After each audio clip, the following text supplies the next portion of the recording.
বন্ধুরা সবাইকে আসসালামু আলাইকুম। আশা করি আপনারা সকলেই ভালো আছেন। তো বন্ধুরা, বর্তমান সময়ে আমরা সকলেই অ্যান্ড্রয়েড ফোন ইউজ করে থাকি বিভিন্ন ব্র্যান্ডের। তো অনেক ফোন আছে যেগুলোতে সঠিক পরিমাণে অ্যাপস দেওয়া থাকে না, সেজন্য ফোনগুলো স্মার্টভাবে ইউজ করা যায় না। আপনার ফোনটি যদি নর্মাল হয়ে থাকে তাহলে আজকের ভিডিওটি আপনার জন্য খুবই স্পেশাল হতে চলেছে, কারণ আজকে আমি আপনাদের এমন একটি অ্যাপসের সাথে পরিচিত করে দেব যার মাধ্যমে আপনি আপনার ফোনটিকে স্মার্টভাবে ইউজ করতে পারবেন। কিভাবে স্মার্ট করবেন জানতে হলে ভিডিওটি সম্পূর্ণ দেখতে হবে, কেউ স্কিপ করে দেখবেন না। আর বন্ধুরা, একটি কথা না বললেই নয়, যারা আমার চ্যানেলটি এখন পর্যন্ত সাবস্ক্রাইব করেননি এখনই সাবস্ক্রাইব বাটনে সাবস্ক্রাইব করে দিন এবং পাশের বেল আইকনটি বাজিয়ে দিন। তো চলুন বন্ধুরা, ভিডিওটি শুরু করা যাক। বন্ধুরা, আমি সর্বপ্রথম আপনাদের অ্যাপসটির ডেমো দেখিয়ে দেব। তো বন্ধুরা, আপনারা ফোনের স্ক্রিনে লক্ষ্য করতেছেন যে ফোনটি অনেকটা স্মার্টভাবে ইউজ করতে পারতেছি। তো দেখতে পাচ্ছেন কত সুন্দরভাবে ফোনটিকে ইউজ করা যাচ্ছে। তো দেখতে পাচ্ছেন ফোনের স্ক্রিনে সব ধরনের আমার ফোনে যেসব অ্যাপসগুলি ইনস্টল করা আছে সবগুলো অ্যাপ শো করতেছে, আপনারা দেখতে পাচ্ছেন। তো আপনার ফোনটিকেও এমনভাবে স্মার্ট করে নিতে পারবেন। তো বন্ধুরা, এই কাজটি করতে হলে আপনাদের অবশ্যই একটি অ্যাপস ইনস্টল করতে হবে। তো অ্যাপসটি ইনস্টল করার জন্য ভিডিওটির ডিসক্রিপশন বক্সে যাবেন, সেখানে অ্যাপসটির লিঙ্ক দেওয়া থাকবে। তো সেখান থেকে আপনারা ইনস্টল করে নেবেন। তো ইনস্টল করার পর ওপেন করবেন।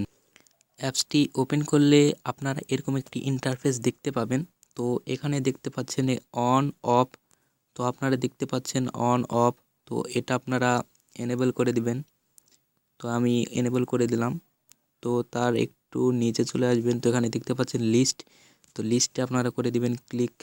তো লিস্টে ক্লিক করার পর আপনারা ওকে করে দিবেন।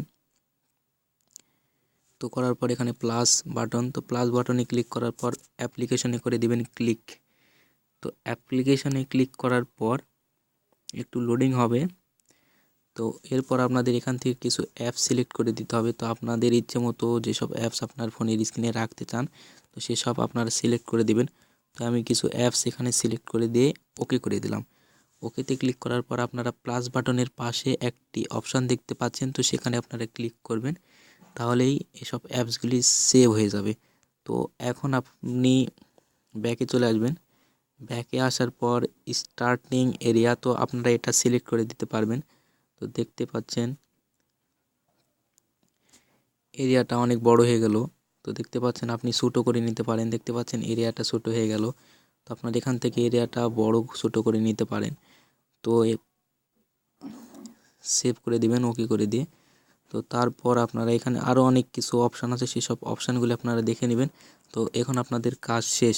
তো এখন আপনি যদি যেই এরিয়াটা আপনারা করে নিলেন যে সেখানে যদি সোয়াইপ করেন তাহলে আপনাদের অ্যাপসগুলি শো করবে। তো দেখতেই পাচ্ছেন আমি যে কয়টি অ্যাপস সিলেক্ট করলাম সবগুলি অ্যাপস এখানে শো করতেছে। তো আশা করি ভিডিওটি দেখে ভালো লেগেছে। ভিডিওটি দেখে যদি ভালো লাগে তাহলে অবশ্যই ভিডিওটিতে একটি লাইক দিবেন, একটি কমেন্ট করবেন এবং যারা এখন পর্যন্ত টিকটক বাংলা চ্যানেলটি সাবস্ক্রাইব করেননি এখনই সাবস্ক্রাইব বাটনে সাবস্ক্রাইব করে দিন এবং পাশের বেল আইকনটি বাজিয়ে দিন। তো বন্ধুরা, আজকের ভিডিওটি এই পর্যন্তই। সামনের দিন কোনো নতুন ভিডিও নিয়ে দেখা হবে।